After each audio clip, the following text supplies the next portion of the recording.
Good morning, Quad Cities. Got a great show for you here today, and real excited about it. I'm standing here in front of the microphone, and I'm looking at several advertisements on a couple pieces of paper here, and it's kind of amazing because these are advertisements I haven't seen since I was a kid.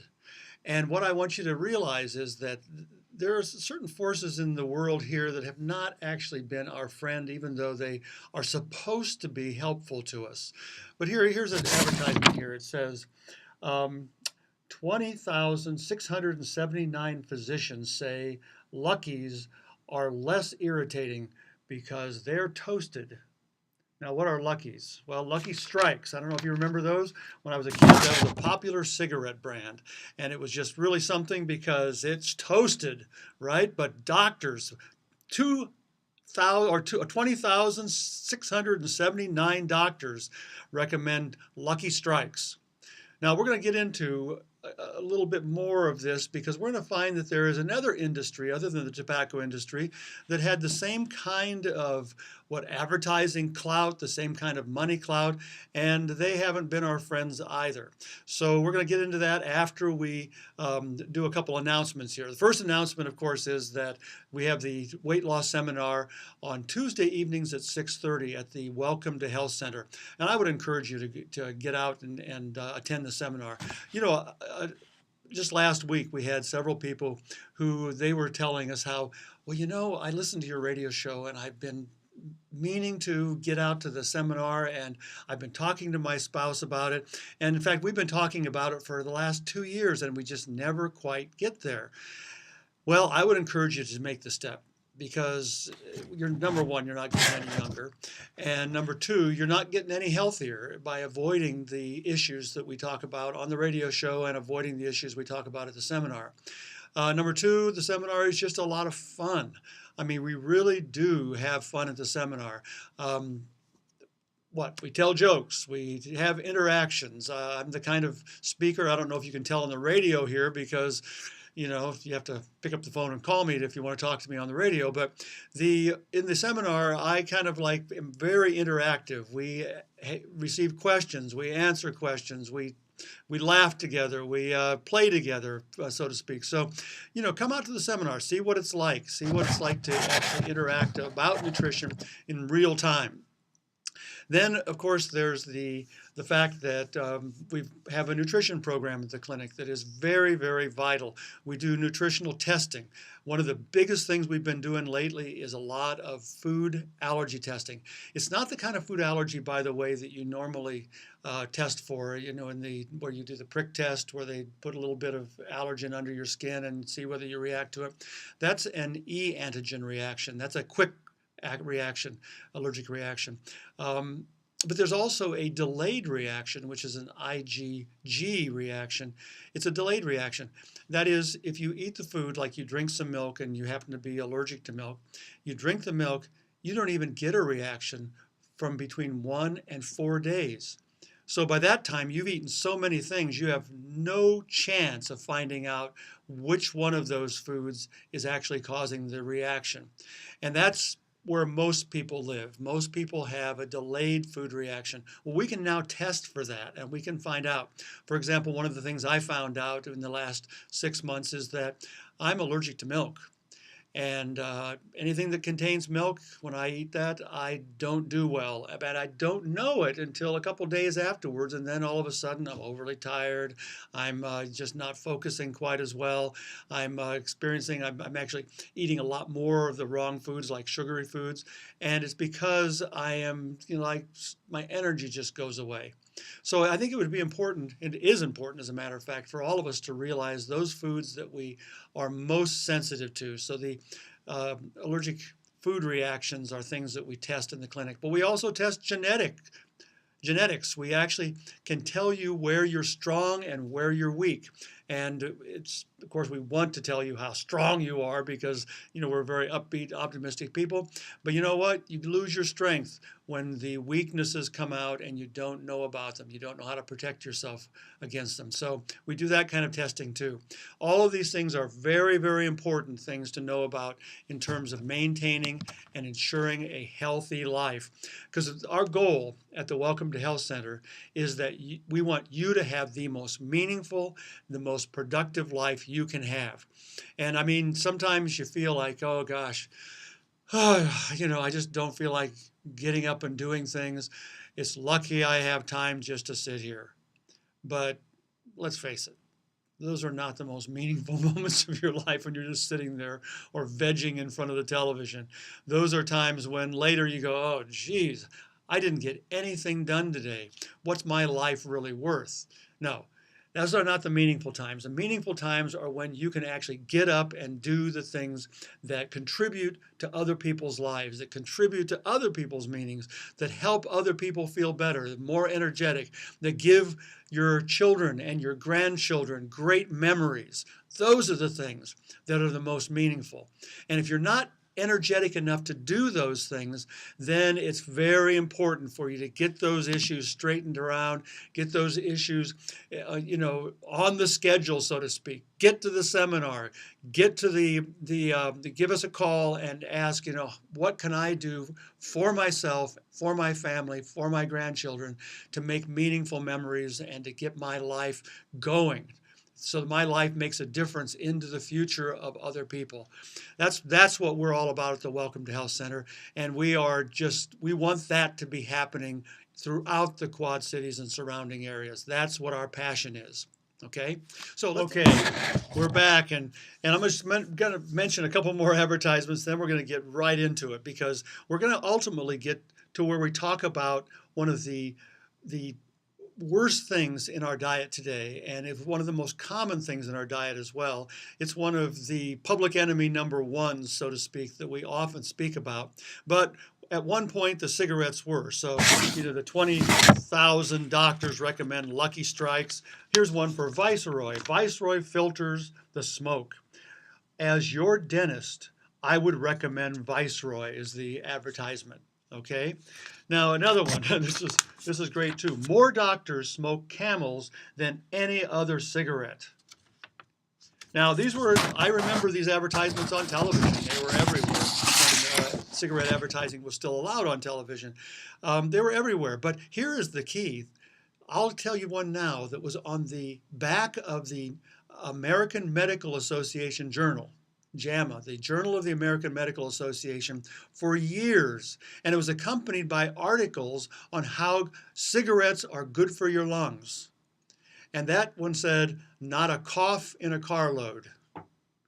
That was the advertisement. There was the railroad car behind the doctor who had his, reflector mirror on his head, and he was assuring people there's not a cough in a carload. And that was Lucky Strikes as well. So, we have these people that are basically not our friends. They're not doing what is good for us. They're not interested. What they're interested in is the money that they can make on getting you addicted to things. Now we're going to talk about probably the most addictive substance of all, and that is sugar. Now, there's data on this. A study was done several years ago where they took rats that were addicted to cocaine, and they compared the addiction between cocaine and sugar. And what they did was they set up the experiments so that no matter which the rats chose, either cocaine or sugar, they would have to go through some pain to get there. And once they chose, they would not have ability to have the other one. So they either chose cocaine or sugar. And they had an electrified grid that they had to run across, and they would get shocked running across it. And they knew this. Okay, but they were given the choice, and guess which one they chose? Even though they were cocaine addicted, they chose sugar. Why? Because sugar is more highly addictive than cocaine.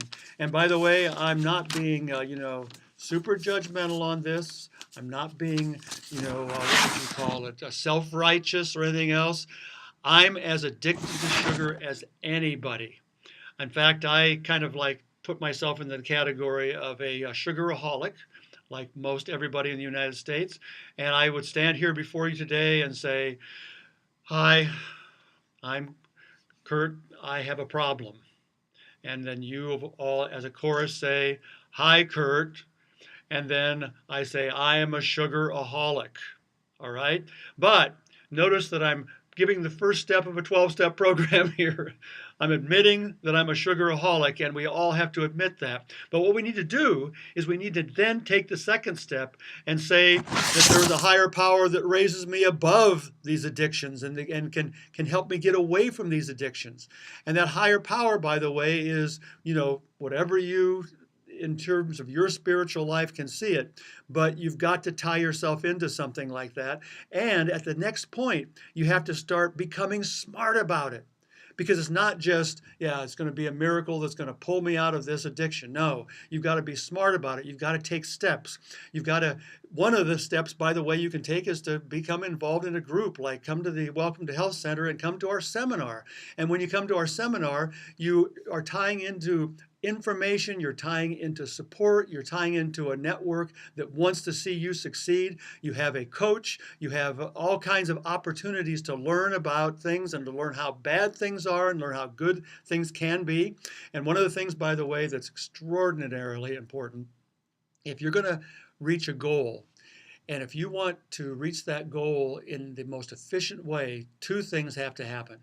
Number one, you have to know how beautiful it's going to be when you reach that goal. You have to imagine yourself, in this case, not eating the sugar, feeling great, feeling motivated, having your energy come back because you're not always doing sugar crashes. You have to see that goal in your mind. You have to see yourself thin. You have to see yourself, like you were at one point at the best part of your life when you were most active and most energetic, etc. And then, so you have something to run toward, and then you look behind you and you've got to see something chasing you that you don't want. And a good way of doing that is just to say, what's it going to be like in 5 years if I don't change my behavior? How much heavier am I going to be? How much less energetic am I going to be? How much sicker am I going to be? And you look behind you and you say, oh my gosh, this is unbearable. I cannot stand the thought of me being that much worse. You need to be not only running towards something better, you need to be running away from what it can be if you don't get control of the problem. And I would encourage you to do that. And if that thought at this point, takes you down, the thought of the next 5 years continuing on the same road, the same path you're on right now, if that thought scares you, and if that thought, are you even going to be alive is a question for a lot of people. If that thought scares you, then pick up the phone and call 309-764-2115 and tell us you're going to be coming to the seminar. Give us your phone number. We'll call you back. We'll tell you we got the message, and you'll be on your way toward the different future that you can imagine, the future that puts you in a place where you can actually see yourself again as a healthy person. Very, very important thing to do. Okay, so if you are wanting to go toward that journey, then let's talk a little bit more about sugar. Because sugar is one of the most toxic substances that we can be involved with. It's also very, very addictive. Okay, now, one of the things that you need to realize is this, that sugar, in terms of metabolism, human metabolism, exogenous sugar, sugar from the outside, sugar that we add to our food, is not something that we need to have to be healthy.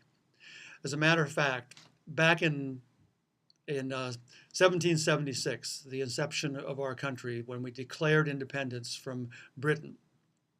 At that particular point in our history, the average sugar consumption per year was about 4 pounds per person per year. Now, that's not very much sugar.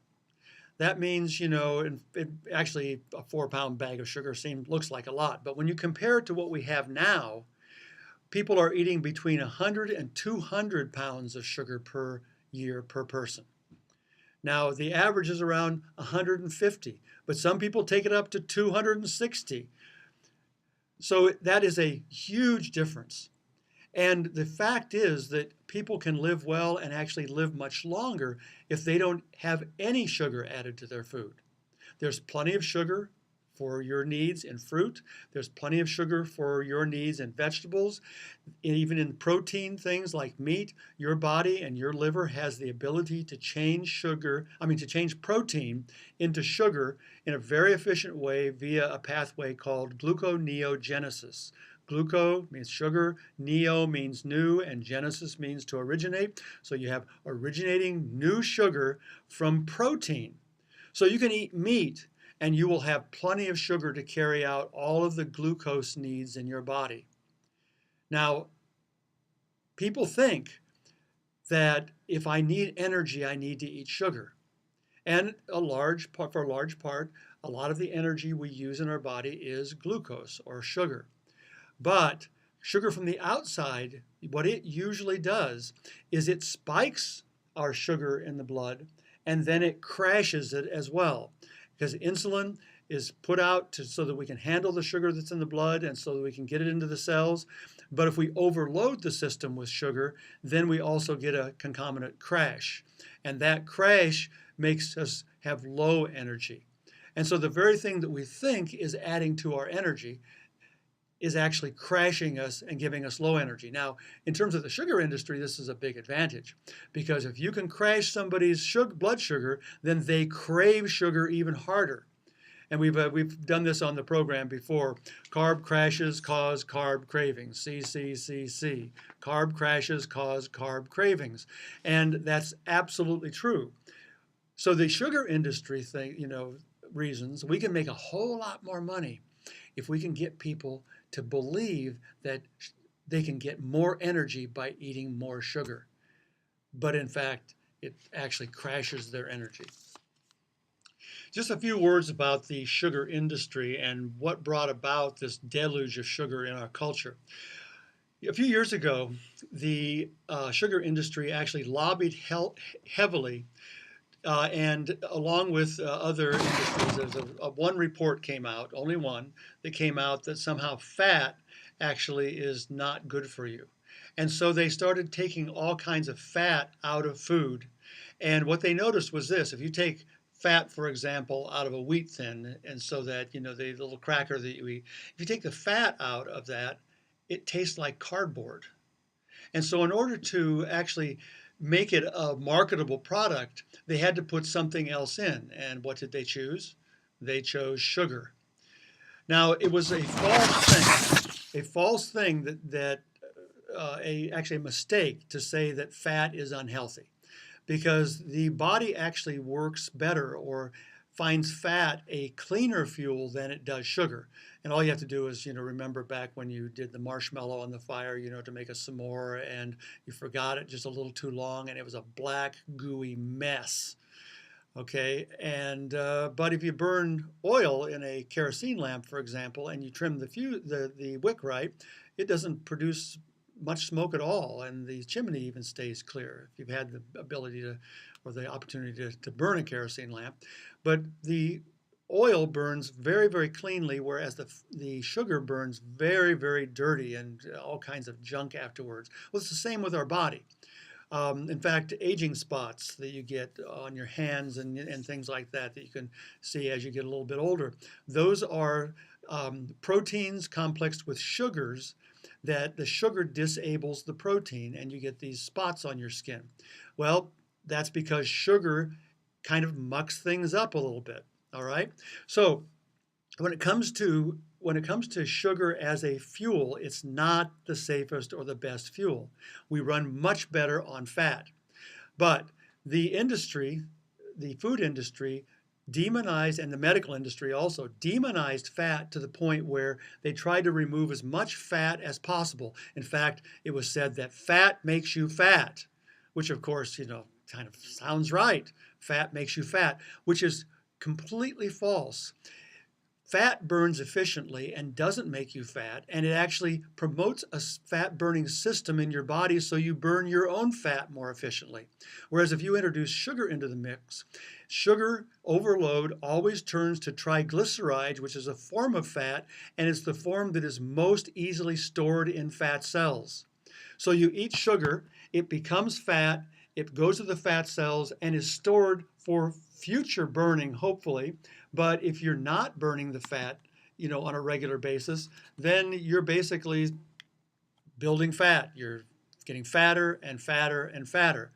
Now, what you need to do to kind of short circuit this is you need to start reading labels, food labels, and you need to recognize all the forms of sugar. Sucrose, galactose, anything with an ose is sugar, and you've got to start avoiding it. Get away from the processed foods and get into the foods that are natural foods. We'll talk to you more next week. Bye-bye.